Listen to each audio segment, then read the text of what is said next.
Hello friends, good morning. मैं doctor MP Singh. आज मैं आपके सामने उपस्थित हुआ हूँ पोस्ट कोविड रिकवरी पीरियड में मरीजों की देखभाल कैसे की जाए, इस विषय को लेकर।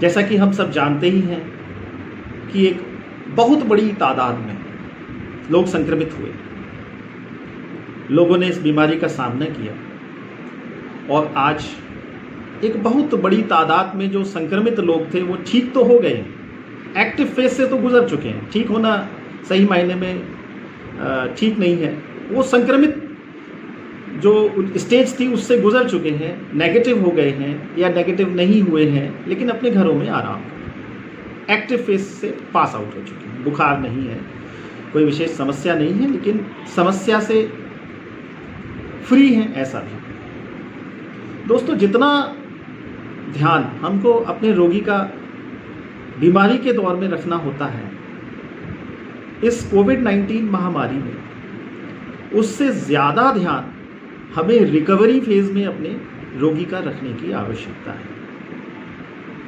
हर व्यक्ति को हॉस्पिटल सुलभ नहीं हो पाया, हर व्यक्ति को डायरेक्ट डॉक्टर की सलाह भी नहीं मिल पाई, लेकिन बहुत अच्छा होता कि हम लोग अपना जो चिकित्सा है वो किसी न किसी चिकित्सक के परामर्श में, किसी के कांटेक्ट में करते।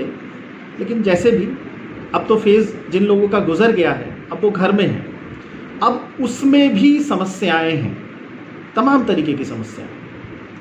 जो इसमें सबसे एक बड़ी समस्या है जिसका रोगी सामना कर रहे हैं वो है वीकनेस, फटीग, एकदम कमज़ोरी, इतनी कमज़ोरी कि शायद जीवन में कभी नहीं हुई। तो इस बीमारी से ग्रसित होने के बाद लगभग 80% लोगों को इस समस्या का सामना करना पड़ता है।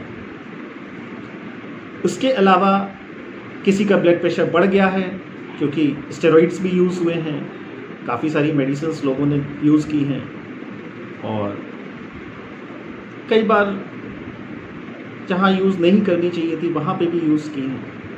एनीवे, तो उनके साइड इफ़ेक्ट्स की फॉर्म में भी कुछ समस्याएं हमारे सामने हैं। कुछ लोगों का जो हाजमा है वो दवाइयाँ खा खा के ख़राब हो गया है, उन्हें कुछ खाने का मन नहीं करता, उनको GI डिस्टर्बेंसेस हो रहे हैं, पेट खराब है। कुछ लोगों की सांस फूल रही है, कुछ लोग लगातार खांस रहे हैं, एक धसका बना हुआ है। कुछ लोगों के साथ समस्या है मानसिक रूप में, एक एंजाइटी है, एक अनजान सा भय। कुछ समस्या है डिप्रेशन की। कुछ लोगों ने अपने बहुत नियर एंड डियर को खो दिया है, वो उस बात को लेके परेशान हैं। तो दोस्तों, ये सारी समस्याएं हैं और हमको इन सभी समस्याओं से गुजरना है। तो सबसे पहले हमें इस बात का ध्यान देना है कि हमें अपनी रोगी की जो केयर करनी है उसमें क्या क्या विशेष सावधानियां बरतनी है। तो इसमें मैं हमेशा एक ही चीज़ को बात करता हूँ, आहार, व्यवहार और विहार। तो जो सबसे पहला जो चीज़ आती है वो आती है कि हमें कैसा खाना खाना है। तो जो रोगी इस बीमारी से निजात पा चुके हैं या एक्टिव फेज से गुजर चुके हैं और अब जो है रिकवरी फेज में हैं, उनके लिए विशेष रूप से अगर मैं डाइट की बात करूं तो मैं उनको एडवाइस करूंगा कि वे सुपाच्य भोजन लें, ऐसा खाना जो आसानी से पच जाए, जिसमें समुचित मात्रा में प्रोटीन्स, विटामिन्स, मिनरल्स और एंटीऑक्सीडेंट्स विद्यमान हों। अब ऐसा खाना क्या होता है? अब मैं आपको कुछ इधर किताबी बात नहीं करूंगा। जो हमारी हिंदुस्तान की जनसंख्या है उसमें अधिकांश लोगों के घर में जो चीज़ उपलब्ध होती है हमें वही देखना है और ये भी ध्यान रखना है कि वो आसानी से बनाई भी जा सके घर में, क्योंकि अधिकांश लोग बीमार हैं और कॉम्प्लिकेटेड सी डिशेस तो नहीं बनाई जा सकती ऐसे समय में। तो खाना सुपाच्य हो और पौष्टिक हो, बैलेंस डाइट हो और न्यूट्रिटिव भी हो। कम से कम 70-75 ग्राम प्रोटीन प्रतिदिन एक व्यक्ति की आवश्यकता होती है। जो आपको मिलेगा दाल से, खिचड़ी से, बेसन के चीले से, मूंग की दाल के चीले से, हरी सब्जियां, लौकी, तोरी, आलू भी आपको एनर्जी प्रोवाइड करेगा, बीन्स, ब्रोकली, टमाटर, पालक, इन सब्जियों का जो है आप सेवन करें अपने अपने तरीके से। इसके अलावा अगर संभव हो सकता है तो सुबह के टाइम 4-5 बादाम और करीब 1 चम्मच किशमिश का आप सेवन करें। दिन में कम से कम 2 कप लेमन टी का आप सेवन करें। दिन में एक बार आपका भोजन अगर दलिया हो जिसमें सोयाबीन का प्रयोग किया गया हो, सोयाबीन की बड़ी मिलती है मार्केट में, उसका प्रयोग किया गया हो, दाल हो, उसमें कुछ हरी सब्जियां हो, तो वो आपके लिए बहुत पौष्टिक हो सकता है। दोपहर को आप रोटी, सब्जी, दाल, चावल, अगर आप एक्टिव फेज से गुजर चुके हैं तो आप इस्तेमाल कर सकते हैं। रोज़ 1 गिलास दूध आप ले सकते हैं, और अगर आप नॉन वेजिटेरियन ले सकते हैं तो 1 उबला हुआ अंडा प्रतिदिन, उबला हुआ बोला मैंने, प्रतिदिन लें। बस इसमें विशेष आपको जो सावधानी बरतनी है वो ये है कि खाना सुपाच्य होना चाहिए, आसानी से पच जाने वाला होना चाहिए, और उसमें अत्यधिक मीठा यानी रिफाइंड शुगर, जो सफ़ेद चीनी जो होती है, उसका प्रयोग कम से कम होना चाहिए, और चिकनाई ऑयल उसका भी प्रयोग कम से कम होना चाहिए। खाना छोटी छोटी मात्रा में दिन में कई बार खाएं। फलों का विद्यमान होना अत्यंत आवश्यक है। मौसमी फल जैसे आड़ू है, आलू बुखारा है, खरबूज है, जो अवेलेबल हो, जो सुलभ हो, उसका भोजन, पपीता है, ये आप करें। अब बात आती है घर में कोई समस्या उत्पन्न ना हो, उसके लिए क्या करें। बहुत अच्छा होता है कि कुछ बेसिक चीज़ें अगर हमारे पास हों तो हमें अपनी रोगी की केयर करने में काफ़ी सुविधा हो जाती है। तो इस कोविड-19 से अगर हम डील करते हैं और उन पेशेंट्स की रिकवरी हो रही है और हम उसका ध्यान रख रहे हैं, अपना ध्यान रख रहे हैं, तो हमें कुछ चीज़ें अपने घर में रखें तो ज़्यादा बेटर होगा। उसमें एक ये है पल्स ऑक्सीमीटर, एक ये बीपी इंस्ट्रूमेंट है जो आसानी से घर में रखा जा सकता है, ये ऑटोमेटिक है, आसानी से इससे बीपी चेक किया जा सकता है, और एक ये थर्मामीटर है।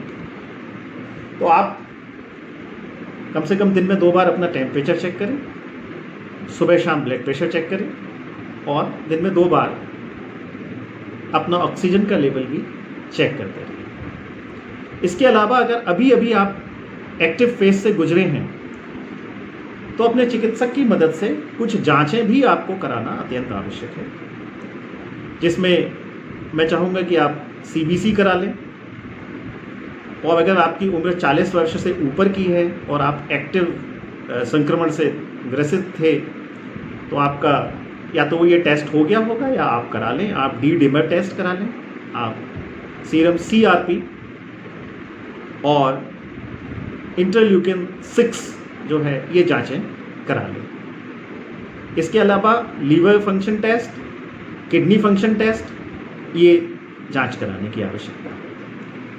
इसके साथ ही आपको मैं राय देना चाहूँगा कि किसी न किसी चिकित्सक के संपर्क में रहें, और अगर इन टेस्ट में किसी भी तरीके की कोई समस्या आती है, कोई खामी आती है, कोई कमी आती है, जैसा कि नॉर्मल रेंज अवेलेबल होती है, तो आप अपने चिकित्सक से संपर्क करें। रही बात होम्योपैथी की, तो होम्योपैथी चिकित्सा ये सारी चीज़ें, चाहे वो कमज़ोरी हो, चाहे वो खांसी के धसके आ रहे हों, चाहे वो आपके शरीर में दर्द हो रहा हो, चाहे आपको रात्रि में नींद ना आ रही हो, या आपको अजीब अजीब तरीके के ख्याल आपके मन में आ रहे हों, या आपके घर में किसी की नुकसान हो चुका है जिसको लेकर के आप बहुत परेशान हों, तो इन सब के लिए अलग अलग दवाइयाँ हैं जो निश्चित रूप से बहुत इफ़ेक्टिव हैं। आप अपने चिकित्सक से संपर्क करें, और उन दवाइयों का जैसे वो चिकित्सक बताएं उस तरह सेवन करें। ध्यान रहे, ये जो कोविड-19 की रिकवरी पीरियड है, इसमें हमें बहुत सावधानियां रखनी होती हैं, हमें अच्छा भोजन करना होता है, हमें निश्चित रूप से आराम की आवश्यकता थी जब हम संक्रमित थे, जब हम एक्टिव फेज से गुजर रहे थे, लेकिन अब हमें बेड पे पड़े रहना नहीं है।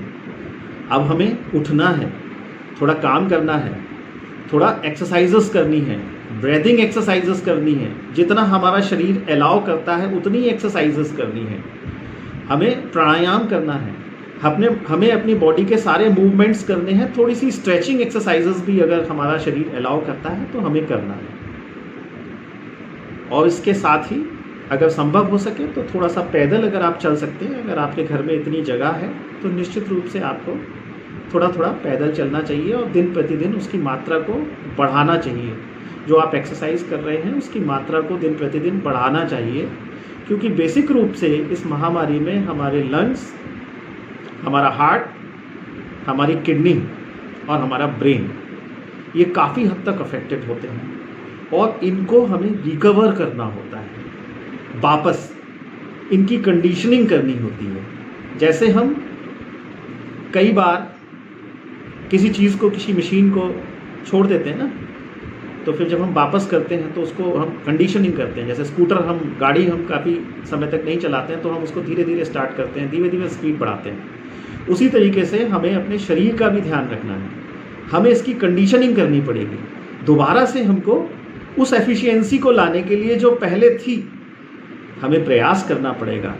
और ये इंडिविजुअल टू इंडिविजुअल डिफ़र करता है, इसमें परेशान होने की बिल्कुल आवश्यकता नहीं है। इस तरीके के लक्षण, इस तरीके की कमज़ोरी ये इस बीमारी में बहुत आम है। थोड़ा सा समय ज़रूर लगता है, लेकिन अगर आप बताए गए नियमों का पालन करेंगे, अपने चिकित्सक के संपर्क में रहकर अपनी औषधियों का सेवन उस प्रकार से करेंगे जैसे आपको बताया गया है, तो निश्चित रूप से इस बीमारी से, इस रिकवरी फेज़ को आप पार करके फिर से उसी रंग में, उसी रॉ में आप आ जाएंगे और अपने काम को उसी स्पीड के साथ में फिर से आप कर पाएंगे।